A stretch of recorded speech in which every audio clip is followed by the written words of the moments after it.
Very honored to rise on behalf of the Kirk-Quigley Amendment on behalf of me and our newest member of Congress, Congressman Quigley, who replaced Rahm Emanuel in the House. When we look at the Great Lakes, we look at one of the crown jewels of our country's environment. But we have seen data over the last few years showing a declining lake level. That lake level has been estimated by the Army Corps of Engineers using projections that just last over the next 6 months. Under the Kirk-Quigley Amendment, we would draw on the additional resources of the National Oceanic and Atmospheric Administration, which is able to project lake levels for quite a bit longer than the Army Corps' 6-month standard. The purpose of this amendment is to generate more science and data about what's happening to the dropping levels of the Great Lakes. Next to me is a chart showing an environmental disaster that did not happen in the United States. Instead, it happened in the former Soviet Union, now Kazakhstan, which shows the Aral Sea, a great inland sea, very much like Lake Michigan, subjected to a very poorly designed Stalinist irrigation plan that drank it dry. We should never allow an environmental catastrophe like what happened in Kazakhstan happen in the United States. From the data that we have a number of causes which could potentially be involved in the disappearance of the Great Lakes. One of them could be the declining levels of ice cover over the Great Lakes.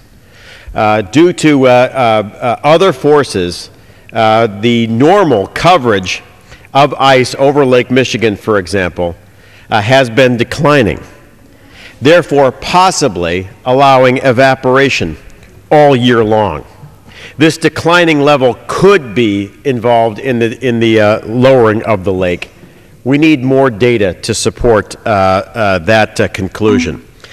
Good data, in my view, leads to good policy. At this stage, we do not know why the levels of Lake Michigan are dropping.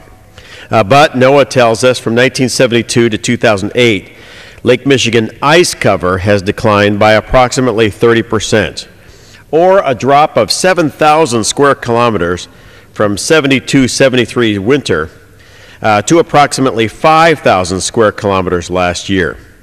This is a decline of 40%. Now, the Lake Carriers Association estimates that a 1-inch decline in Great Lakes waters causes the ships to reduce their cargo from 50 to 270 tons.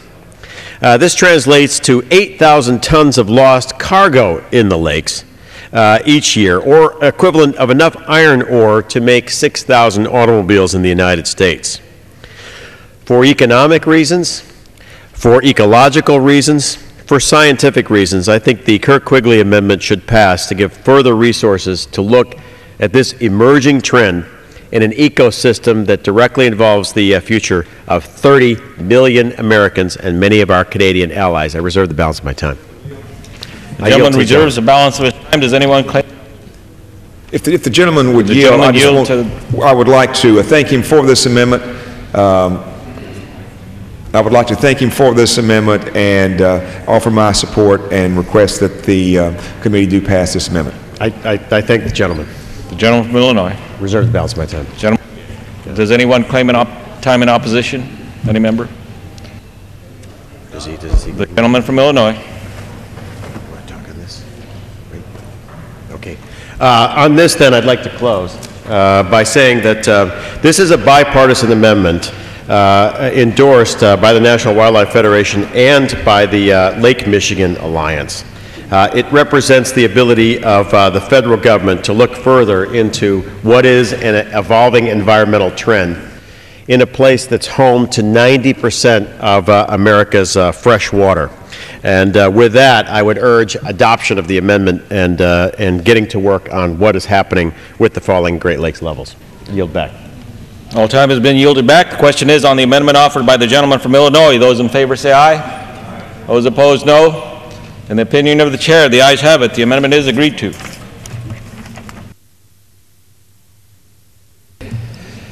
It is now in order to consider